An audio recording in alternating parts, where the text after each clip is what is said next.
Hola amigos, en esta etapa de los temas que veremos en este canal, o lo que ya hemos visto, esta parte le toca a la historia de la iglesia. Nos situaremos en la historia de manera específica en el Medio Oriente.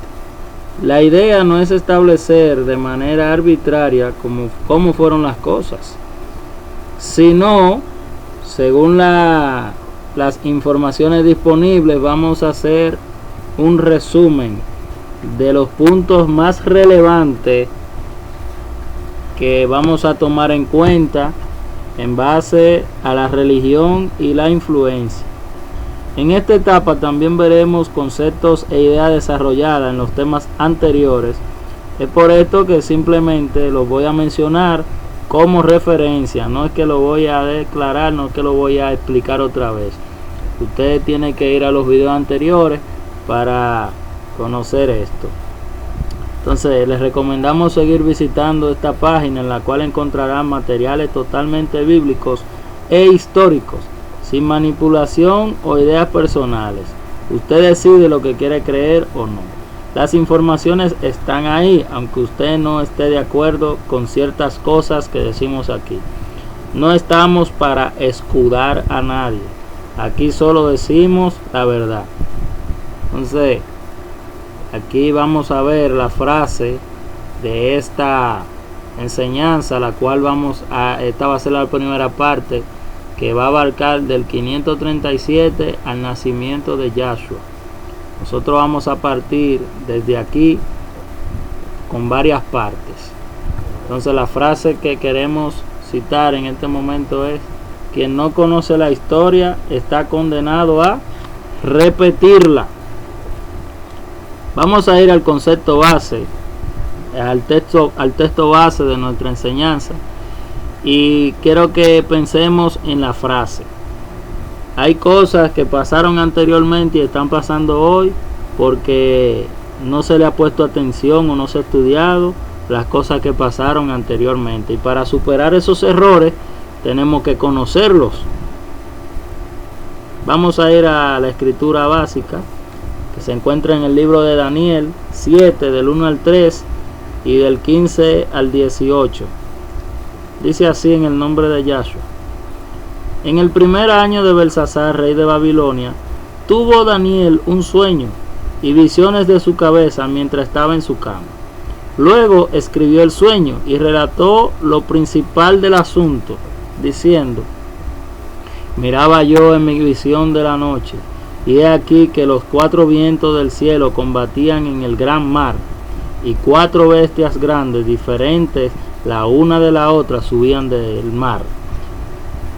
Se turbó el espíritu en mí, Daniel, en medio de mi cuerpo, y las visiones de mi cabeza me asombraron. Me acerqué a uno de los que me asistían y le pregunté la verdad acerca de todo esto. Y me habló y me hizo conocer la interpretación de las cosas. Estas 4 bestias son 4 reyes que se levantarán en la tierra. Después recibirán el reino los Kadosh del Altísimo y poseerán el reino hasta el siglo, perpetuamente y para siempre.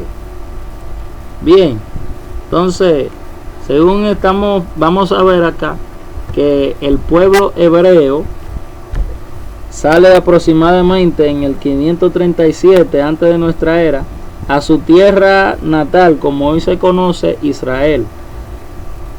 Sucedió luego que los persas conquistaron Babilonia bajo el mando de los emperadores cronológicos, como vemos acá, Ciro, Darío y Artajerjes, que dejan regresar a los hebreos, los cuales actualmente van a adoptar el término o nombre nacional de judíos, término que vamos a estar utilizando acá para situarnos en la historia. Pero el correcto es Yaudín, exaltadores a Yahweh. Entonces regresan, según vemos, a su tierra con la condición de rendir tributo al imperio persa.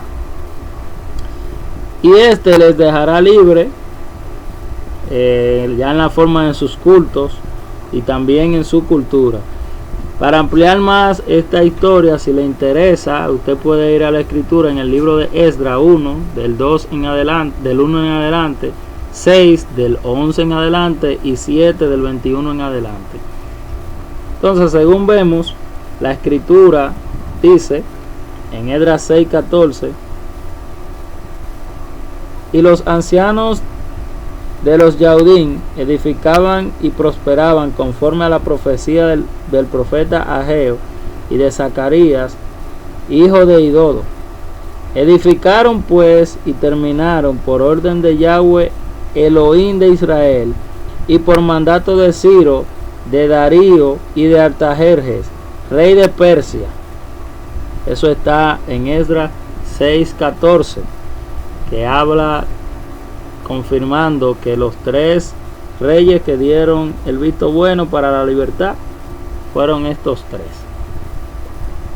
Luego de estos imperios, años después, aparece un líder llamado Alejandro Magno, del 356 al 323, el cual a partir del 335 al 330 conquista este reino imperio persa, y el rey en turno era el rey Darío III, lo cual puso entonces en contacto a los hebreos con los griegos y también su cultura. La cultura griega la puso en contacto con la cultura de los hebreos. Alejandro, entonces, según la historia, si usted investiga bien, se va a dar cuenta que él respetó un poco ahí la cultura hebrea y les concedió libertad de religión, al igual que también le permitió que se asentaran en Alejandría.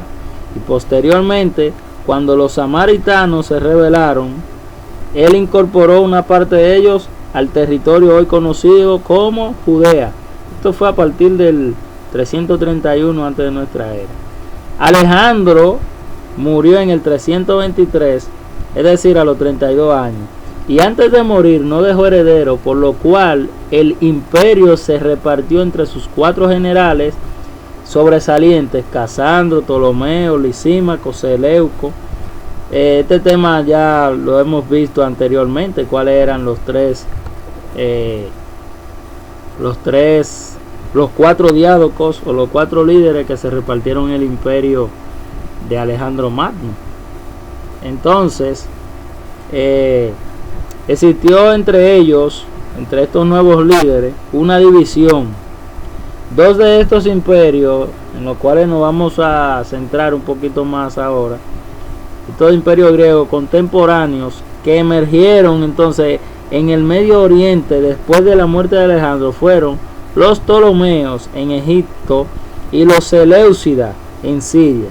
La tierra de Israel entonces se encontraba en la frontera entre todos imperios. Imagínense usted, los platos rotos entre ellos dos lo iban a pagar los hebreos. Inicialmente entonces los judíos o los hebreos se encontraban bajo el control de los Ptolomeos, o sea, los de la parte de los egipcios.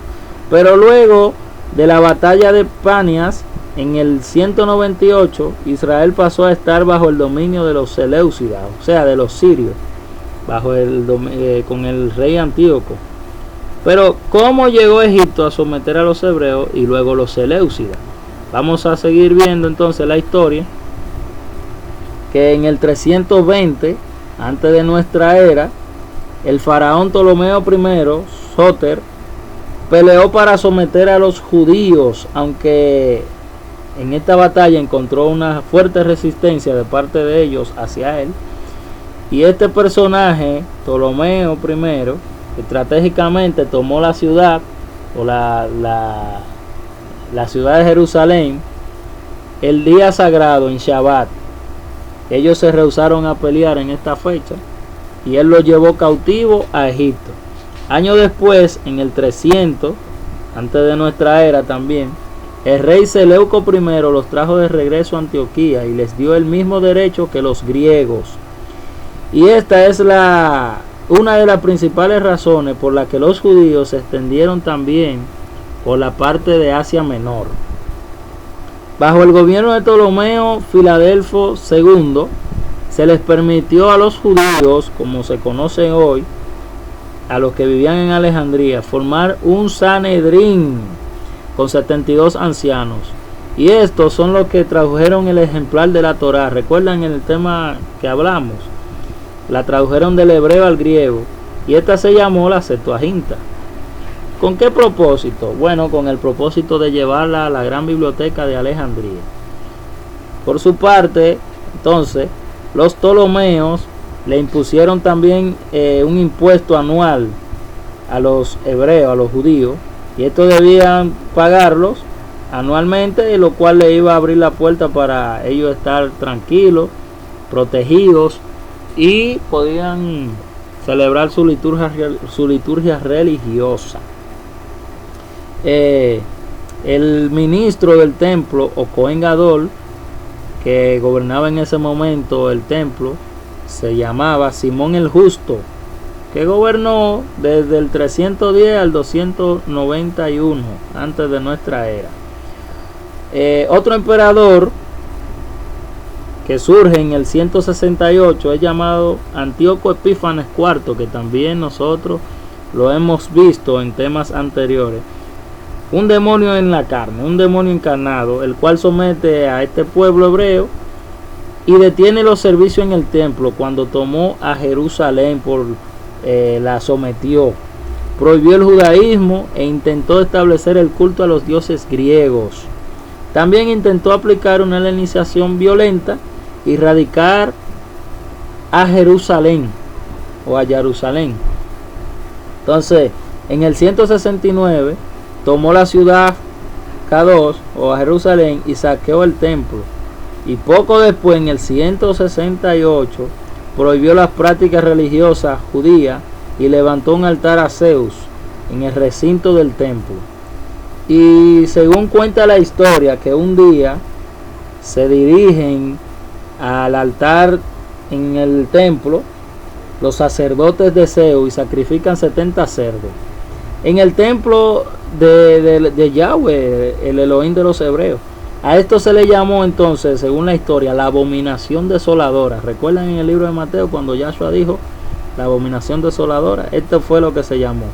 Entonces, un patriarca yaudín llamado Matatías se levantó junto a sus hijos cuando este mismo vio el hecho del sacerdote que iba a sacrificar los cerdos, lo mató a él y gritó: todo el que sea celoso por la palabra o por la Torá, que salga a pelear. Judá Macabeo, entonces, hijo de Matatías, se convierte más adelante en el general del pueblo y hace un tratado con Roma con el objetivo de eliminar a los griegos y expulsa a los seleucidas. 3 años más tarde se restaura el templo y los sacrificios. A esta revuelta y a esta victoria se le va a conocer como la fiesta de Hanukkah, que hasta el día de hoy se celebra. Y así es que empieza la dinastía de los Macabeos en Israel. Y el poder de Roma también va a empezar aquí con la unión que hicieron. Muy bien. Según vemos la cultura griega, ellos exaltaban el cuerpo humano por encima de las demás artes y decían que era casi un legado de los dioses trabajar para tener un buen físico.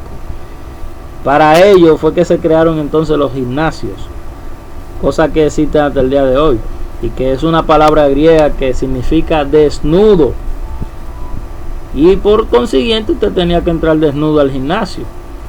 Los judíos, como iban al gimnasio, algunos que eran helenizados o que aceptaban esta cultura griega, se hacían una simulación, porque los griegos se sentían muy incómodos cuando veían la circuncisión en ellos, y los judíos helenizados se simulaban la circuncisión, se ponían implantes para que no se le viera.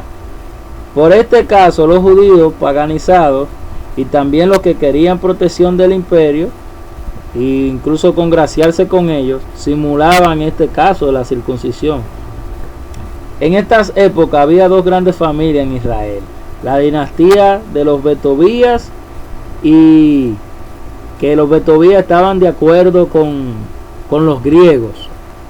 Los griegos entonces estaban complotado con esta persona, los Betobías.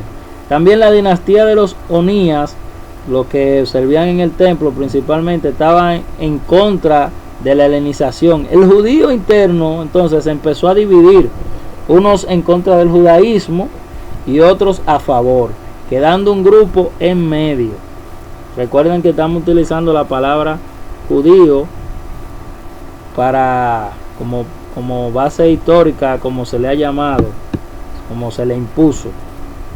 Entonces, esta división entre los judíos empezó a crear grupos dentro del mismo grupo, de la misma etnia.